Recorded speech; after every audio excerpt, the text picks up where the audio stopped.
Are you sure? Here's the 30-second lesson on what legends know. Never ask a bride why she's getting married. Don't wear a skirt on a windy day. Deodorant is not a shower. Don't sniff chili flakes. And don't forget, saving is not investing. Legends don't just save, they invest in mutual funds. Mutual fund investments are subject to market risks. Read all scheme-related documents carefully.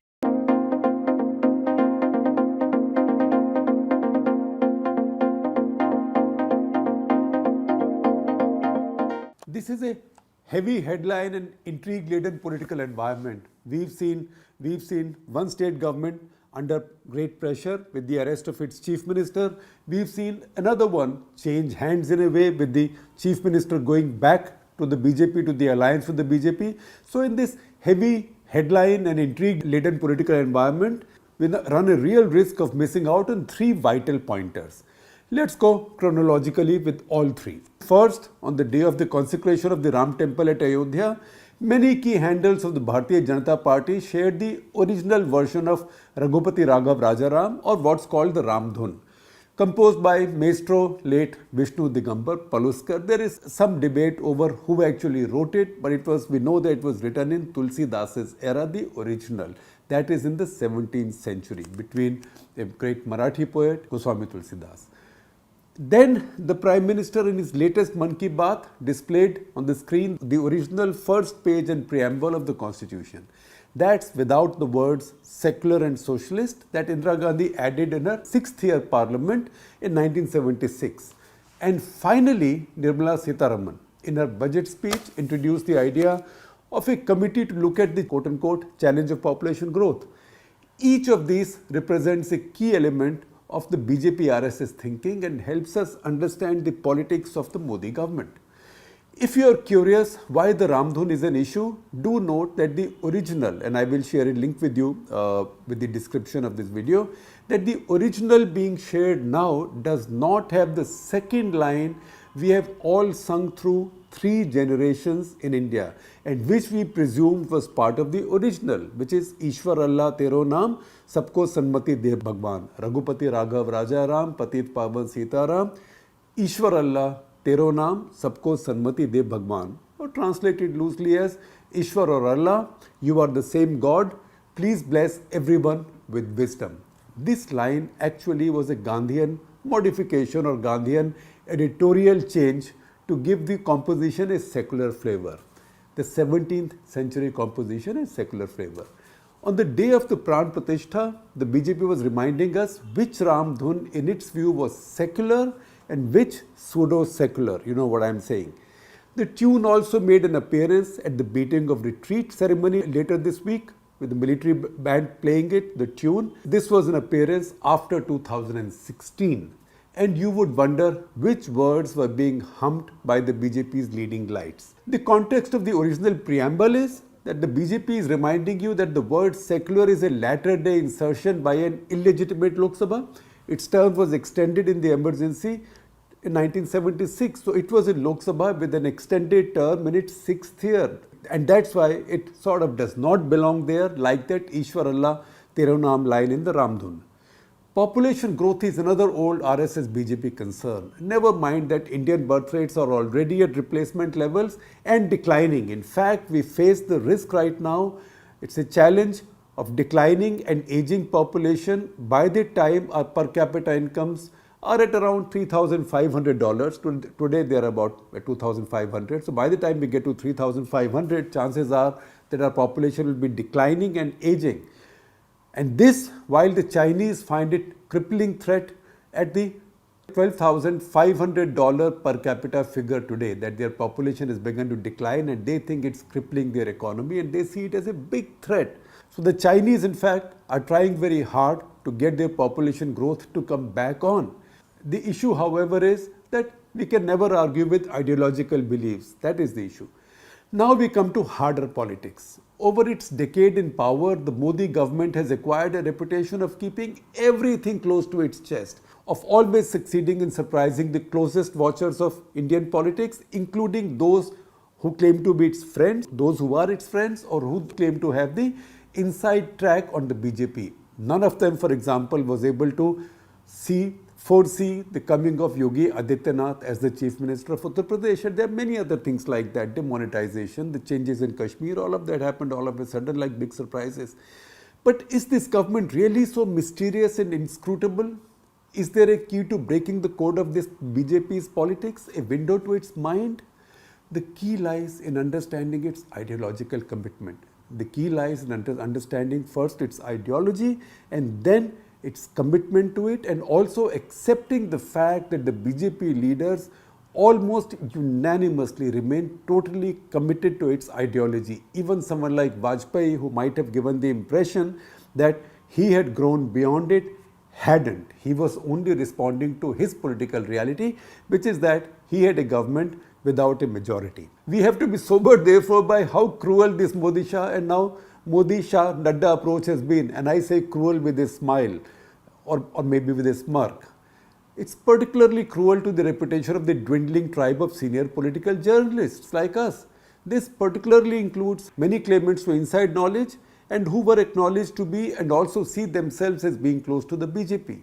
Nobody saw demonetization coming, or the choice of Yogi Adityanath in Uttar Pradesh, the overnight changes in Jammu and Kashmir, passing of CAA, ban on triple talaq, crackdown on those seen as the radical left sympathizers, whom the BJP calls urban Naxals, and the latest choices for the three states' chief ministers, that is Madhya Pradesh, Rajasthan and Chhattisgarh. We might have been less surprised if we had paid more attention, a bit more attention to understanding the BJP-RSS ideology. For Modi's critics, some of this comes from the abhorrence and contempt for that ideology. They are also seen as not particularly intellectually endowed. Ye padhe likhe log nahi hai BJP wale. So why do you read about stuff that they are reading? The fact is, they are in power for a decade and instead of fading away, they keep getting stronger. There is, therefore, juice in that ideology and for enough voters. If India's rulers for a decade haven't read the literature that shaped the older, generally Congress-friendly, secular ideology, it isn't as if they haven't been read anything at all. They've read their contemporary scriptures. Many of them have read the ancient scriptures also, but the current ones have all read, or most of them have read their contemporary scriptures, from Hedgewar, Golwalkar and Savarkar to Deen Dayal Upadhyay. The Modi government's economic moves, for example, would be less of a surprise if you had read two works by Deen Dayal Upadhyay, Integral Humanism and the two plans, Promise, Performance and Prospects. You will then have a clearer understanding of why the Modi government ensures the delivery of so many benefits, especially free food grains and cash, directly to the poorest. If you are still daunted by reading entire books, please do Google Antyodaya. It is Deen Dayal Upadhyay's idea of the state's first responsibility being to the last man standing, of ensuring nobody is left out. To that extent, it isn't so different from Gandhi's. Remember what Gandhi said, I will give you a talisman and so on and so forth, and recall the face of the poorest and the weakest man standing. The other book, The Two Plans, is Deen Dayal Upadhyay's critique of Nehruvian planned economics. More specifically, it talks about the first and the second 5-year plans. It is just that when the book was published, nobody took the Janasangh, BJP's original avatar, and the RSS so seriously. But you've got to acknowledge that the RSS minds plugged on undaunted.